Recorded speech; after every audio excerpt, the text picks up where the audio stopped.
자, 그럼 대통령실 취재하는 홍익표 기자에게 좀 더 물어보겠습니다. 자, 홍 기자. 설마 밥만 먹고 끝날까 싶었는데 무슨 돼지고기, 소고기 얘기 나오더니 진짜 밥만 먹고 끝난 거죠? 대체 왜 그런 겁니까? 네, 애초에 이번 만찬을 보는 시각이 달랐습니다. 대통령실은 여당 새 지도부와의 상견례 성격이라고 못 박았는데 한동훈 대표와 당 지도부는 현안을 심도 있게 논의하는 자리로 생각했습니다. 그런데 행사 준비는 대통령실이 했잖아요. 당연히 대통령실 의도대로 흘러갈 수밖에 없었을 겁니다. 깊이 있는 대화를 나누긴 어려운데 시간도 30분 줄었고요. 또 지난 7월 첫 만찬 때는 실내였는데 이번엔 야외여서 대화하기가 더 힘든 분위기였다는 평가도 나왔습니다.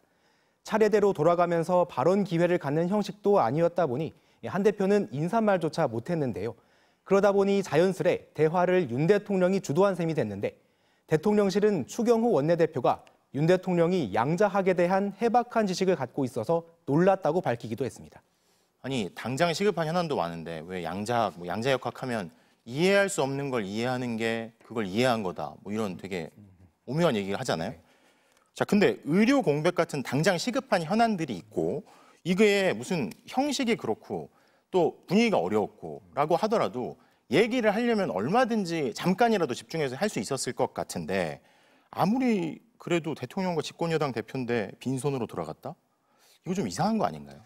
아무래도 현안에 대한 인식 차이가 워낙 커서 그런 것 같습니다. 가장 예민한 김건희 여사 문제에 대해선 한 대표는 국민 눈높이를 강조해 왔지만 윤 대통령은 큰 문제가 없다는 입장이 확고합니다. 또 의정 갈등 해법을 두고서도 윤 대통령은 한 발도 물러설 뜻이 없어 보이는데 한 대표는 의료 대란을 막기 위해서 내년 의대 정원을 포함해서 보다 전향적인 입장을 보여야 한다고 얘기하고 있거든요. 그러니까 지금 잘하고 있는 만큼 여소야대 상황에서 고생하고 있으니 밥이나 먹자는 게 윤 대통령 생각이고 아니다, 지금 상황 심각하니까 당정이 얘기 잘해서 뭐라도 결론을 내자는 게 한 대표의 입장이었습니다.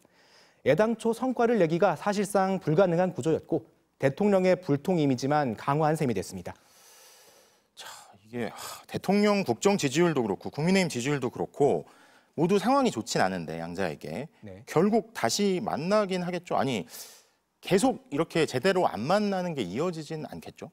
일단 한 대표가 다시 독대 자리를 요청했는데 대통령실은 지켜보자, 확정된 건 없다는 말을 되풀이하고 있습니다. 지난 7월 이뤄진 첫 만찬 때는 만찬 이후 6일 만에 윤 대통령과 한 대표가 비공개 회동을 했습니다.